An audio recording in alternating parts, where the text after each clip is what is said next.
everybody. It's Robert Gowan, Mentors for Military Podcast, coming at you at 15 Perry Street, and we certainly appreciate these guys for helping us out. And I'm joined by my sidekick this week, Kyle Neal. How are you guys? I mean, I think it's hard for people to fathom how naively I walked into that scenario. And like, if you could see these things unfold visually, I mean, there are metal detectors out front, right? And like staff, and they wear these like hats, and I would always stop and chat with them. And I'm Midwestern, right? So I like have to talk to everyone. So I go through the metal detector, I greet the staff at the front, I wave to the front desk, you know, and I'm in this beautiful like 5-star hotel, and I just didn't know. I didn't know the context of the place where I was, and I walked around with a very like I'm immortal thought process, because that was all I ever knew, right? And I was there like I'm on a business trip for Google in a 5-star hotel. Like I remember saying to my family, "Oh my God, like what's the worst thing that happens? I get mugged. They take my work laptop. Like we're fine, you guys, relax." And I go up the elevator and I pop into my room and I pack all my things and I lie down for a nap. And that was when, and I kid you not, like literally my head hits the pillow in this big, like beautiful, fluffy white bed in my 5-star hotel room. And I have this like huge window along, like if it were in this room, it's like a good basically the whole wall. Yeah, basically the whole wall is this massive window that looks out onto the courtyard. And so I have the curtains shut. And from that direction, like very clearly, the suicide bomber detonated. And I didn't know that it was a suicide bomber at that point, though I did put it together very quickly. What I knew, I think like even before the thought had words wrapped around it for me, was that like things just got unfathomably bad, like unfathomably bad. And then to be in that situation with no real understanding of the context that you're in and no training, right? Like, what do you do next? What was your first instinct? My first instinct was to look. Look at what happened. I think just because my brain was trying so hard. Just trying to develop the situation. Yeah, but see, that's so hilarious. I'm sorry. No, Meyli, please. but there was a drive-by. There was a shooting that happened in my neighborhood, not the one I'm in now, but 2 or so neighborhoods before that. And you may recall, I've known Kyle for like 20 years. We were talking about that earlier. But at any rate, shooting. So we're in bed. It's like 1 o'clock in the morning or something. And the first thing I do is roll out of my bed onto the floor. Yeah, smart. My wife and my daughter, who you know, Stands up. No, my wife gets out of the bed and meets my daughter, and they're both running down the stairs to go to the dining room window, which faces the road that everybody's driving by now with the weapons as they're going by and everything, and exiting from the scene and such from. Mm-hmm. And so it's funny that you say the first thing you wanted to do was assess the situation and look out the window, which is probably not a great idea. It's a terrible idea. Yeah. It's a terrible idea. You want to Objectively. find a covered and concealed position. Exactly. Exactly.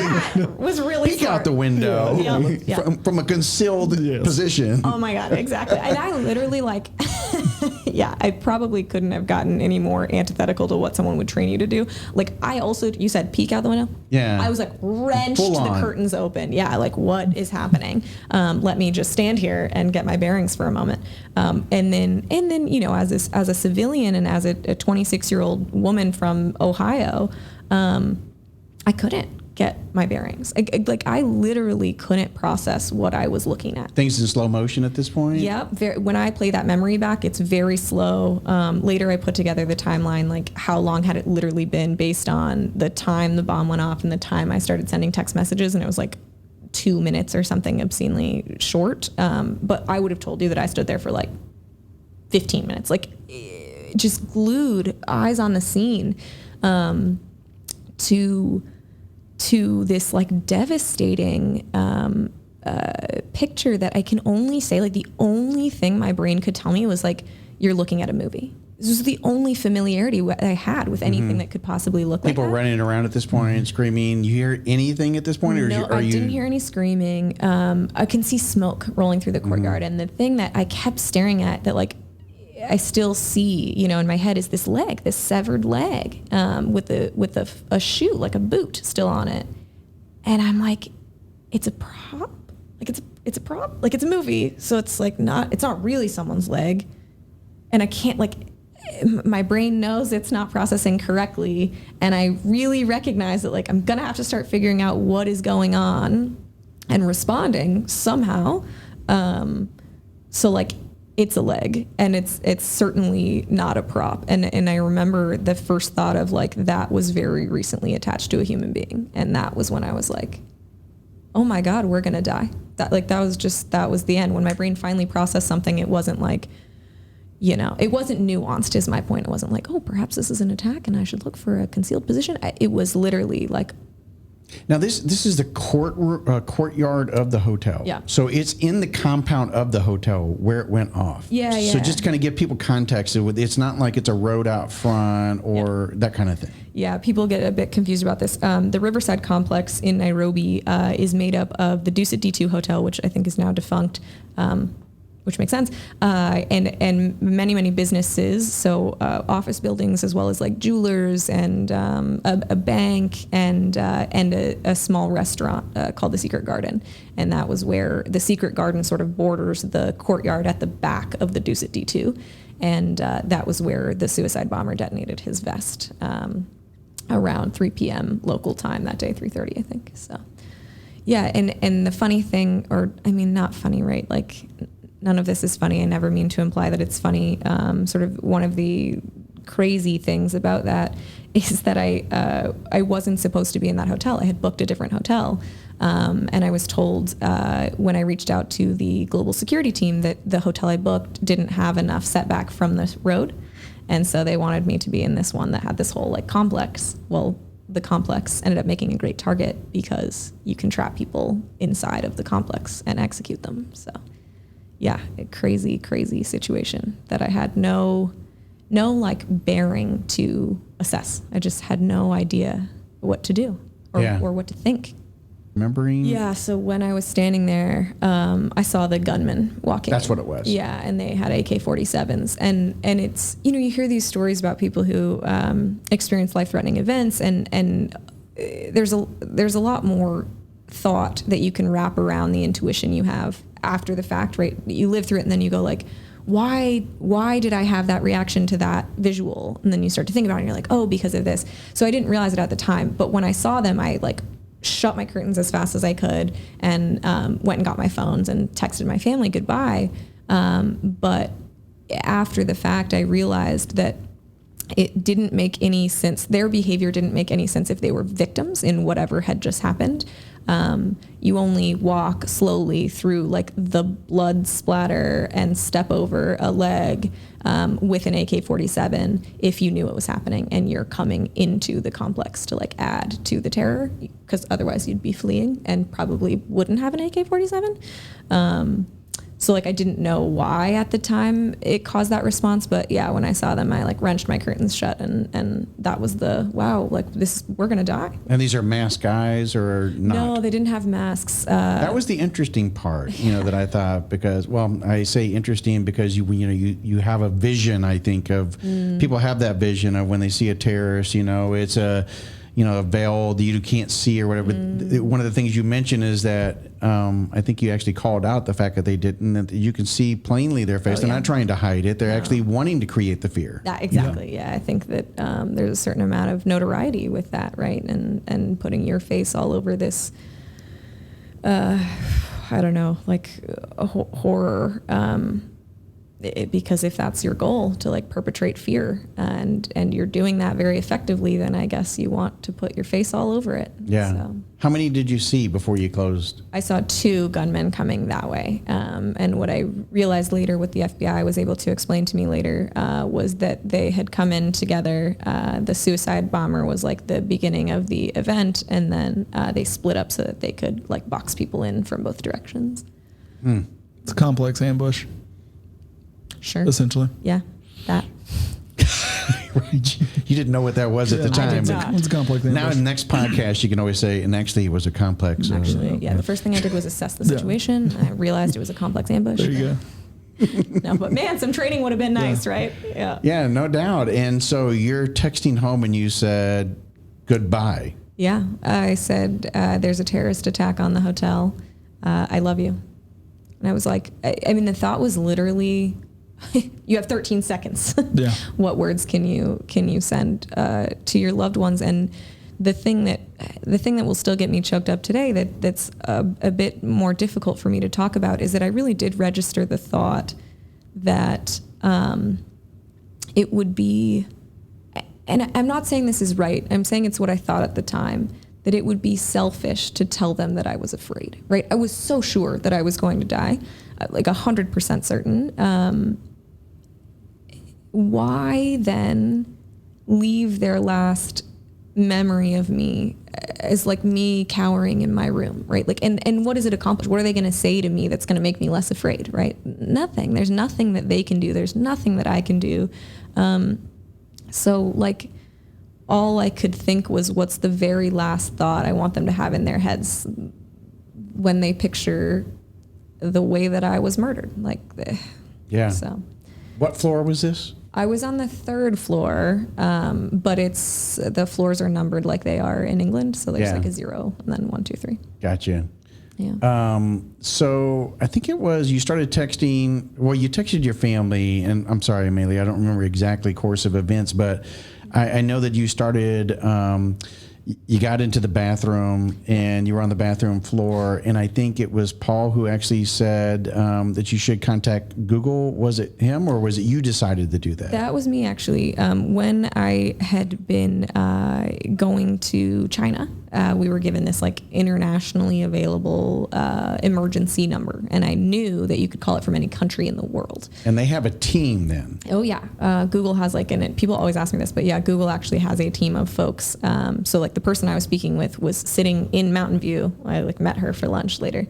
I was going to ask you that later. Yeah. She's awesome. And so I got connected with her, and she was the one who started giving me these like concrete things to do. I was literally still standing in my hotel room, just being like, how long until they knock my door down? How was she getting the events? Are connected with agencies and stuff to get that, or was it through TV and Later she was connected. My understanding, so I apologize if I'm misquoting this, is that a lot of the information early on came from Twitter, and it was the same for my family. So there were so many updates and people were sharing photos and videos. Yeah. That was like one of the places that you could get information in real time, but at the same time, like that means it's not always correct, right? Because everyone's sort of guessing, and some people are even like trying to mislead you or clickbait or whatever. So you got to kind of take everything on Twitter with a grain of salt, which is actually why I never went on Twitter.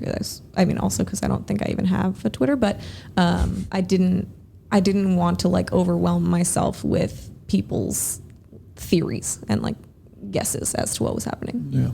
It's so interesting that you say it that way, because I think a lot of people probably would go there because they would want that instant message to realize from different angles what people are posting, so I can get a 100% layout of what's happening. I think that if I had any percentage belief in my survival, I might have done that. Yeah. But I was just so convinced. It's so hard for me to put into words. I was just so convinced that I was dead. It was literally just when to me, not if, but just when.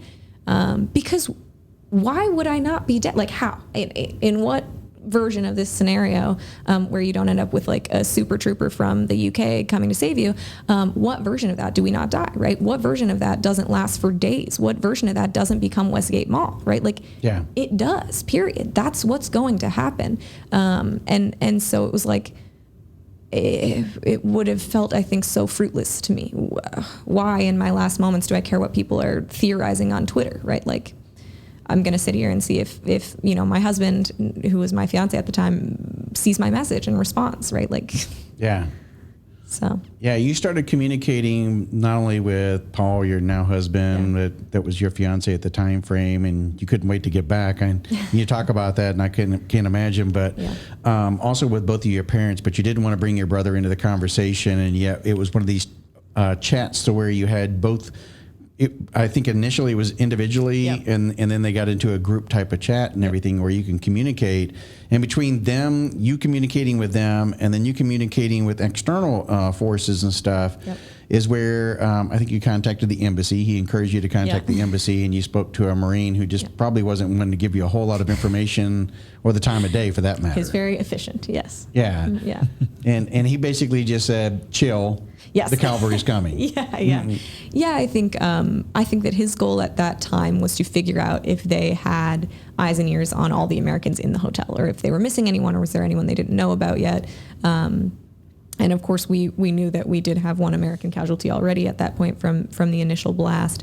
And so I think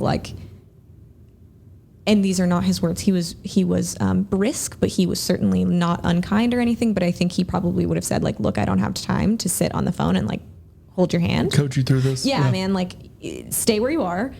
Do you know of any other Americans in the hotel?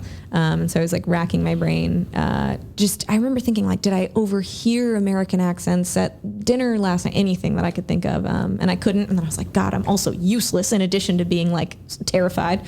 So I couldn't really help. And he was like, all right, hang in there. Good luck. So the Google team were actually the team that you communicated a lot with, that was feeding the information and stayed on the phone with you through some of the stuff that's going on. And at this time frame, what time is this now? Well, let's say now. I mean, it happened at 3:30. Yeah. So what time did it get dark? it got dark. I mean, I don't know exactly what time, probably around like 7 or 8 that night. I remember it being dark, and I remember it being dark for a long time, as nights are. And there was something so viscerally frightening about it getting dark. I don't know why that is. There's something about, like, did they kill the power or anything? No, actually. Okay. I had power, and I had internet the whole time, which was like really critical, I think, to my ability to not run screaming from my room, which was really important. But I did have all my power out in my room because I was supposed to, like, not indicate that there was a person inside. So if your lights are on, then, like, clearly you're in there. And that's one of those hotels too, where you slip a key card into the slot just inside your door to activate the power in your room, right? Oh, yeah. Okay. Okay, well, this is a thing that was said to me years after the terrorist attack that now I still think about, that in one of these attacks, not mine, they went behind the front desk computer and pulled up the sheet that shows you who has their keys in their slot. Oh, and because you didn't do that when you walked in. I did, actually. I did. And then I physically turned my lights off at the switch. But now I would absolutely remove the key card. But I didn't know, right? Like, just the things you don't know, the things you don't consider. Did you put that in the book? Because I don't know if I remember that. No, this was said to me. I was at a security conference literally in March of this year. And someone was saying that to me. And I was like, oh my God, I never. So that's how they knew. Not in my attack. She was saying in a different attack, that's what they did. And so, did someone tell you to take your key card out of the electricity slot? And I was like, no. I never would have thought of that either. Right. Yeah. So- But, I mean, I guess it's a way for a hotel to manifest in case there is an emergency, like a fire or something. Right. We have this block of rooms that are all showing that. Got to make sure we get them out. Yeah. Yep. They've had people fake local accents, right? Like, come to the door and speak in an American accent, know your name, and is like at all of these, different events, tragic events like this. And so in the aftermath, I've learned all of these, things to think about. That never would have occurred to me in a million years at that time. So. How high was the hotel that you were in? You said third floor is where you were, but how high? I'm pretty sure the top floor was 7. Okay. Which was where the gym was located. So, like, if you rode the elevator to the 7th floor, the doors literally opened into the gym. There weren't rooms on that floor that I know. And you may have said third floor. I was trying to, like, in my mind as reading the book, a picture, hey, you start painting the movie when you're reading the book. Yeah. And so I don't know why I thought you might be a little bit higher up, and the hotel being more like a 15 floor, 20 floor type of thing. But in reading this whole thing, now that it's a third floor, and you look out a window and you see an event happen, you're a little close to the action. Real and close. you automatically feel like if somebody's rushing into the building, 3 floors is pretty close. Yeah, and I knew right from the conversation with my driver that morning, I knew that Westerners were the target, right? Like, that's what makes headlines. And so suddenly I'm like a high value target in this situation. And that was part of it. I was like, if they have any idea who I am or where I am or, you know, what my background is or whatever, right? Like, you know, Google employee murdered by al-Shabaab. Yeah. That's a headline, right? And so that was part of why I was so sure that they were coming for me, right? Yeah. So. When you put it that way, yeah, I can totally see your brain at that time frame trying to process everything that's going on and probably not wanting to give up as much as information like that to your family, but processing it internally and realizing, wow, this is real. Yeah. And when you were talking to Google, they were telling you that you said bank robbery, and of course we found out later on it's not a bank robbery, but they had told you bank robbery because that was the information that was coming in off of Twitter saying, oh, it's a bank robbery, basically telling you it's under control, you know, it's not going to be as bad as you think it is and the whole bit. Were you gaining peace of mind at that point? Or did you feel like I'll get peace of mind when I know for sure it's a bank robbery and everything's buttoned up? I think that it was more like a schism in my brain. Like, I think that in all reality, I knew it wasn't a bank robbery because in what world did the things that I had just seen? You don't normally blow up somebody in the courtroom. Bank robberies don't usually use asbestos. That's right, exactly. And my dad actually texted me that exact sentiment later, sorry. And so I think, like, if you had really asked me, you know, like, walk me through this bank robbery. Like, explain to me how you think this is going down. I probably very quickly would have said, you know, that doesn't make sense. But I really, really wanted it to be a bank robbery, like really, really bad. And I was like, okay, there was a bank. I saw it. You know, people steal from banks. There's jewelry stores down there you mentioned. Yeah, like they might use a bomb somewhere in that process. So it was like more, I could feel the almost less rational part of my brain trying to convince me that it was true. And I remember, the thought I remember really specifically was, think about how much we've limited the danger. Oh my God, this is such great news. At this point, if I die, it's like a stray bullet freak accident thing because they're in like a shootout with the cops or whatever. Anyway, but that was the thought that I was like trying so hard to digest and to believe, was like the danger has lessened immensely while hearing ongoing gunshots and grenades. And so at some point, I guess when it's dark, you knock over a glass. Yeah. It breaks up in the floor of the bathroom. Yeah, man, there are these moments, right, in these. This is a life experience that even for me, when I watch it back in my head, it watches like this movie. Like I could never have made up something like this and written this as like a fictional book. But that moment, living that moment, was so bizarre because like being a klutz and trying to survive the worst thing you've ever experienced, like, don't feel like they could go hand in hand in any world. Like, when are you fighting for your survival and you like trip, right? You don't see that in the movies. No one's like, oh, and then I fell down and whatever.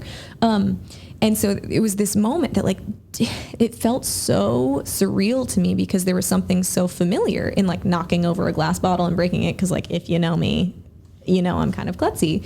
And for that to happen in this extraordinary, unreal, incredibly dangerous, traumatizing context that was so unfamiliar, it was so wild. So I just turned too quickly and I had a big glass bottle on the floor and my backpack hit. I had my backpack on, my like go bag or whatever, like I'm ready to get out of here. I had it on for hours and hours and hours. And I turned and I didn't compensate for the extra sort of size of the bag and knocked the glass bottle over and it shattered across the shower floor.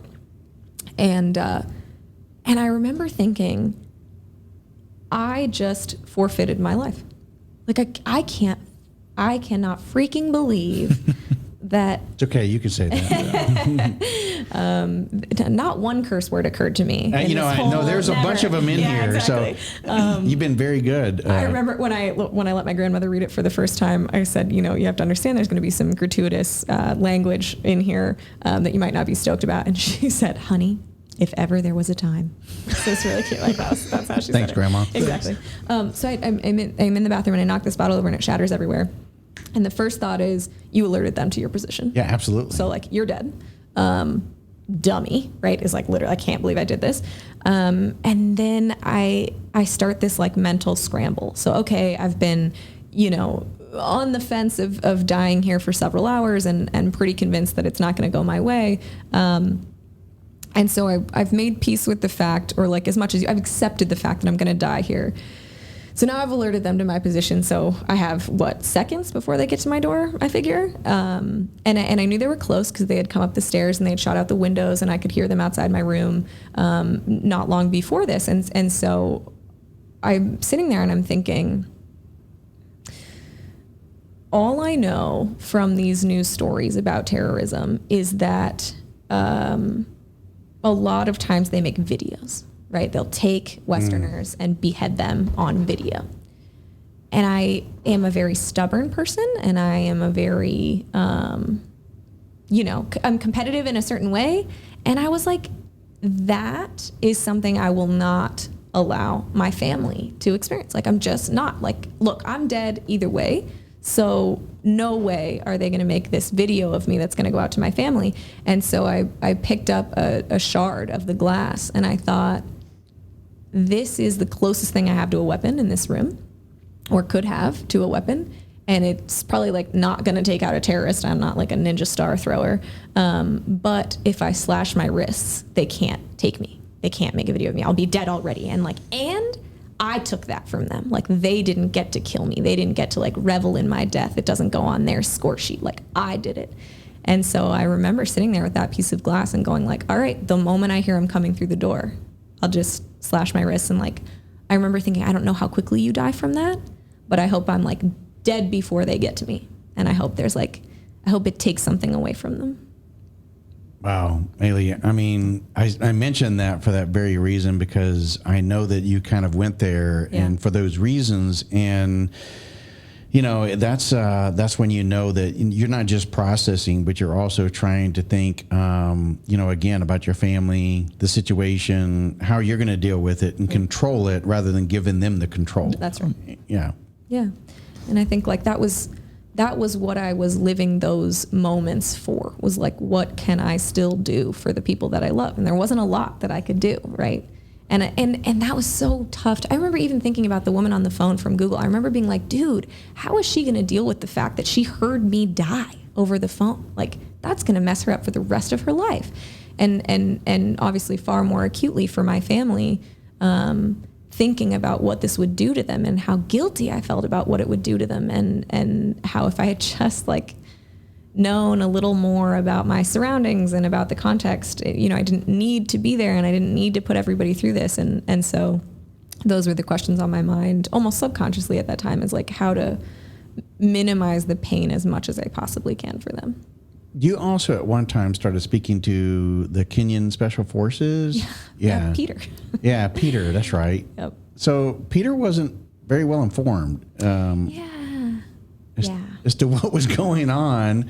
Similar to the bank, it's just a bank robbery. He was basically saying, "Oh, no big deal. This is going to be over in just a matter of moments. Special forces are coming there. You're going to be okay." Yeah.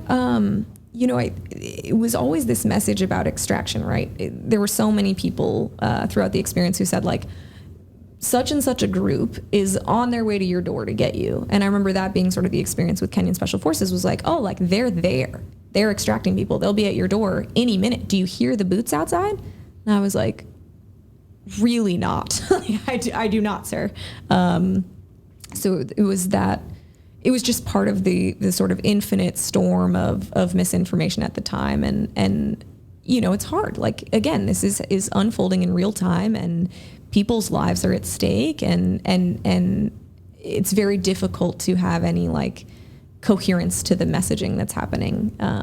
But that's also, it really takes a toll on the victims, because you think you're getting saved and then you think you're not getting saved and then you think you're going to die and then you think maybe you should slit your own wrists and then you think you're getting saved. And so it's a very mentally taxing cycle to live, but at the same time, you're incredibly grateful. And I don't mean to say that I wasn't. Like, every person who talked to me on the phone was in some way involved in trying to alleviate the situation. And so, like, I'm not sitting there being like, actually, that's not what's, it's like, I so appreciate your effort.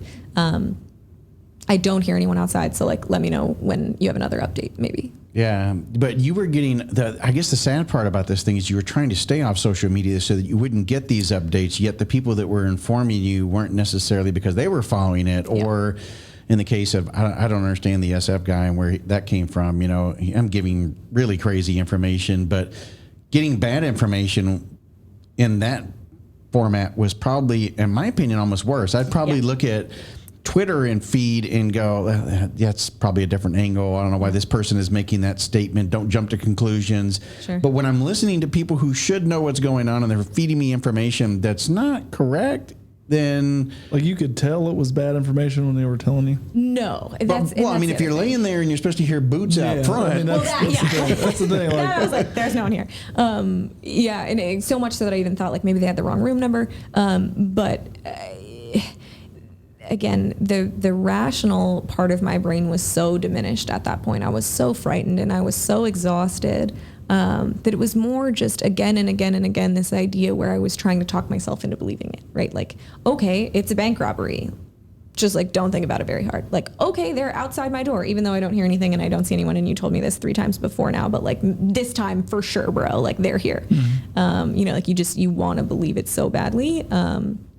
I do think that, like, ultimately, I probably wouldn't wish that on anyone. If someone could have told me, which no one could at the beginning, like 17 hours from this moment, someone's going to come save you. I would have much rather just known that and known to like settle in. But yeah, it was tough to start having that feeling of like, maybe I'll see my family again. Nope. Maybe instead I should take my own life. That cycle is, taxing for sure. You didn't want the Kenya Special Forces. You actually wanted the U.S. Navy SEAL Team 6 to come in and rescue you. I started going down this whole path of how great that would be. Yeah. And I don't know if you were imagining this TV moment like you're describing.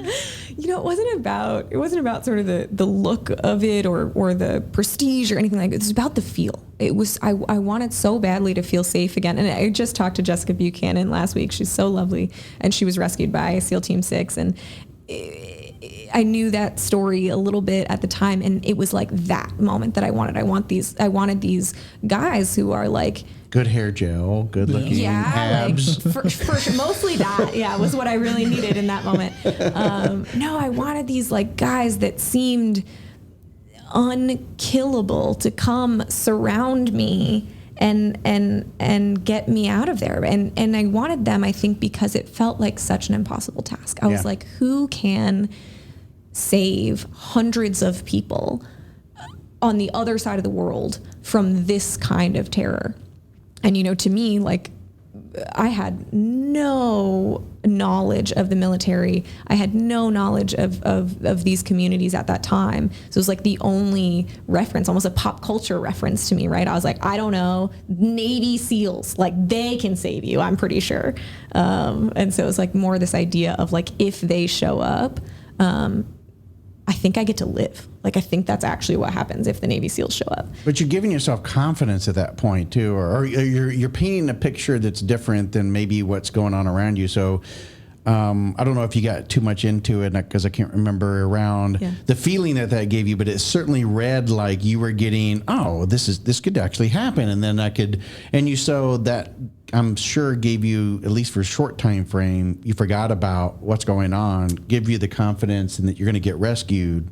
I don't know that you ever forget, right? Like, okay. Because fair enough. Sounds never stop. Like there were always gunshots. There were always explosions happening. So I don't know that I forgot per se, but it was my husband really. And I don't write about this in the book, but my husband is this like wonderful, very literal black and white thinker. Like and we have a rule, you know, that like we don't lie to each other. And, you know, I was testing that rule, I guess. And I remember at some point asking him the percentage chance that I would live. Like, what do you think, truly level with me, is the percentage chance that I walk out of here? And he summarized it having to do with, now that we know that the U.S. Special Forces are there, and we knew that U.S. and U.K. Special Forces were on the ground, that's what we had been told. He gave me like a 70% chance or something like that. And I was like, that's really good. You know, I thought I had like a 0% chance for a long time. And like, if Paul says 70% chance, like he means it. Like I have more than a 50-50 shot of getting out of here. And that was the comfort. It was really Paul that knew how drastically the situation had shifted, given that those guys were there. So when you get back, you certainly asked Paul, was a 70 real? Oh yeah. And he said, yeah. Okay. He said it didn't even occur to him to inflate the number falsely. Because like me, I would have been like 100%, babe. Like, of course you're going to make it out. I love you. Don't stress. You're going to be fine. Just the way he responded, the way you just said it that way is like very analytical person. Yes. Paul, I'm sure, has a calculation somewhere that he wrote out, you know, that he's like, well, given the U.S. UK Special Forces, but then you consider the number of terrorists and their location. Yeah, exactly. I give you about 70%. And he's going to be mad at me when he listens to this, I think, because I think it might have been like slightly higher than that. It wasn't 100. Yeah. But it could only be comforting because I knew he was being 100% honest, right? If he had said 99.99% sweetheart, don't worry, I would have been like, oh, you're just saying that to comfort me. But because he gave me a real number, I knew he was telling me the truth. And so it could be comforting. I'm going to skip ahead because I do want people to buy the book, you know. And so if I keep sharing every little bit of it, then they won't want to read the book. Sure. And I'm giving all the secrets away and everything. But, you know, eventually, you know, you find out that it is a terrorist group that's not there for the bank robbery. Yeah. They're actually there, as you said, to make a statement. You're on the third floor. There's a code word that you're supposed to hear when people knock on the door. You actually barricade yourself in as instructed to make sure that, you know, in the event they get through the door, they still have a barrier. And you actually set up a couple barriers to make sure that would take place. Yet, when you start communicating, and I'm trying not to get too far down the path with somebody on the phone from the hotel who actually calls you. When somebody does come into the door, they don't use the code word. Correct. Yeah, they knew my name. And what was so striking actually was not that they knew my name, it was that they were speaking softly and like really calmly.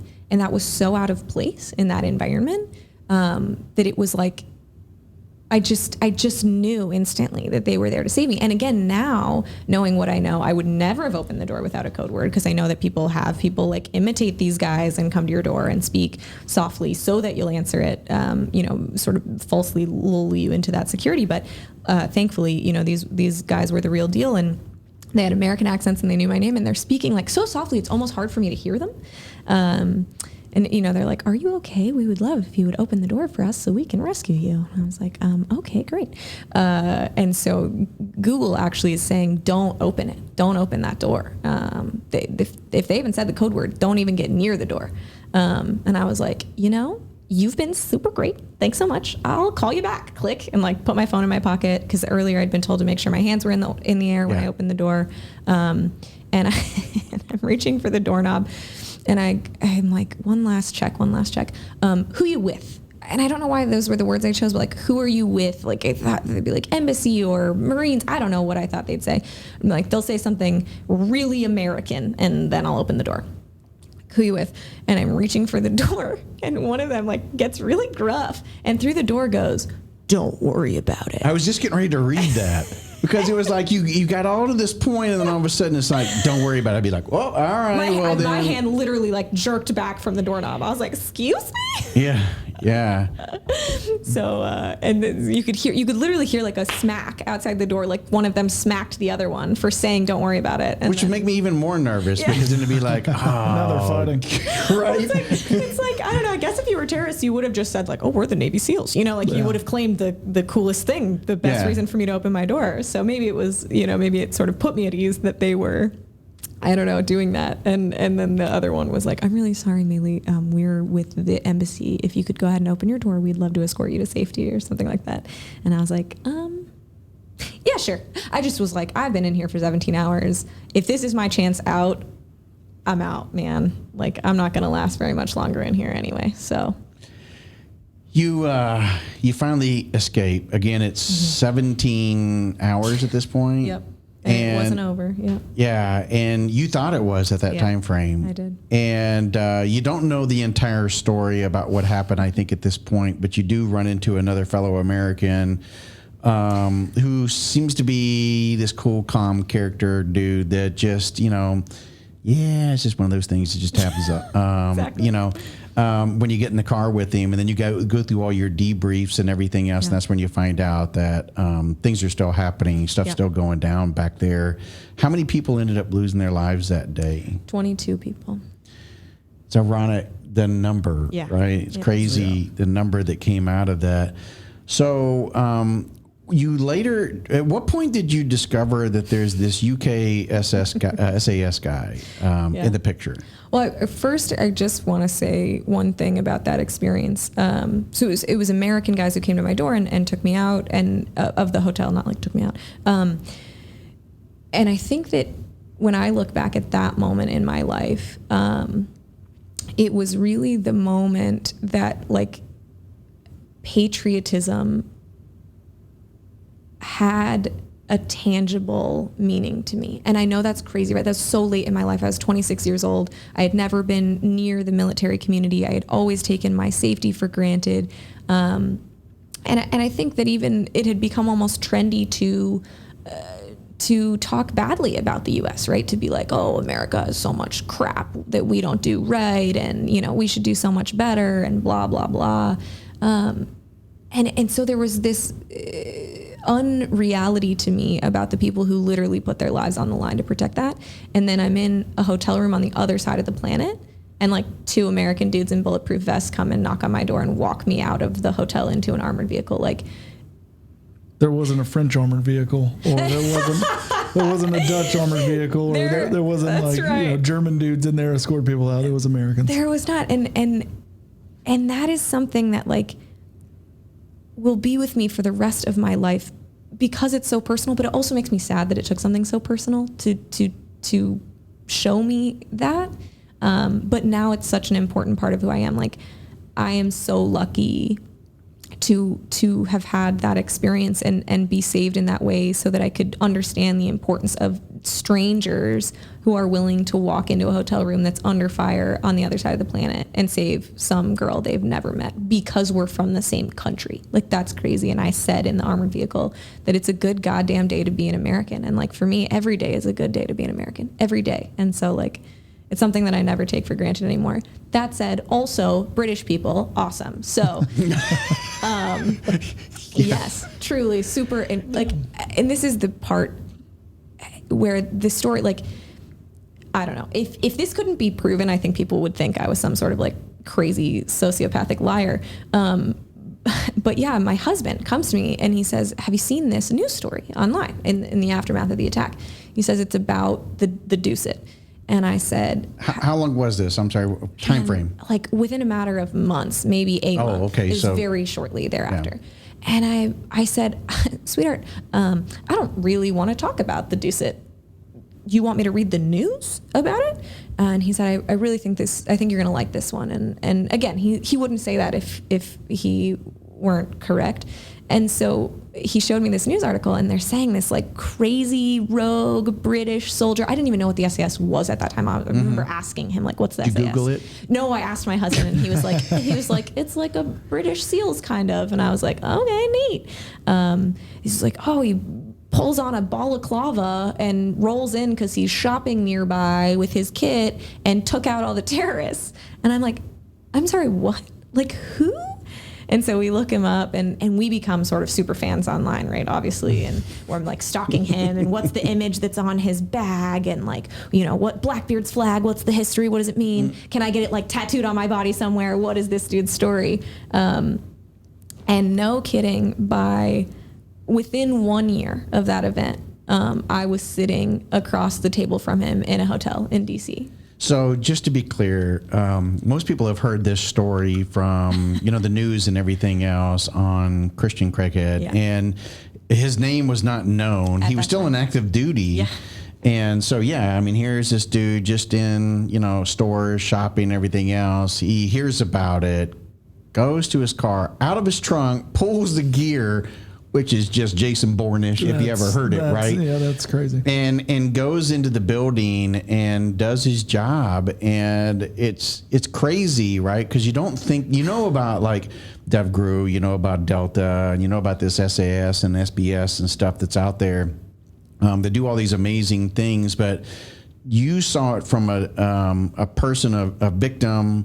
In a room, hoping to get rescued type of situation. When you did finally meet him a year later and you talked about swapping stories, what was kind of his story? And I hope one day we can get him on here to talk about it and stuff, because we've got very close friend connections and stuff that I'm hoping that we can do that. But what did he say about that moment? Yeah, I just got this call, and so, The thing about Christian Craighead that I think anyone who's met him will tell you is that you probably wouldn't guess what he does if you didn't know, right? He's this incredibly humble, easygoing, funny. He has a really hilarious kind of dark sense of humor, similar to mine, guy. And I asked him that, right? Because it was so difficult for me to begin to understand what makes someone do that, right? Again, I didn't grow up near these communities. The idea of this level of duty to your fellow man is more than I can comprehend to this day. And I asked him that. I was like, what made you do this? Mm-hmm. And he said, it was the question didn't make sense to him. He was like, I didn't even hesitate. What do you mean? What made me do this? This is what I do. And the thing about Christian Craighead coming into the complex that day is there was no one else. There was no one else. We weren't getting saved if it wasn't Christian. And I didn't know that at the time. But he didn't have to, right? He wasn't instructed to go do that. He didn't have to join the military. He didn't have to be in the SAS, but he did. And I think that he would say that in a way, everything in his life prepared him to be that guy that day to save us. And it's I'm sitting there across from him and I'm trying to figure out what the hell you say to a complete stranger who risked his life, literally, to save yours when he didn't know you. And I'm trying to explain to him, you didn't just save me in a selfish way, right? You saved my brother, still has his sister, and my parents have their daughter, and my now husband has a wife, and that's one person. You saved over 700. So think about the ripple effect of what you did that day. And he's just so humble about it. He's just I did what I do, and I did it alone because I was alone, and I did it because I was there. And it's I don't know. I literally credit Christian Craighead with my life, with all of our lives, and I don't know how you ever. What's a word that puts meaning to that? I don't know how you'd ever repay that.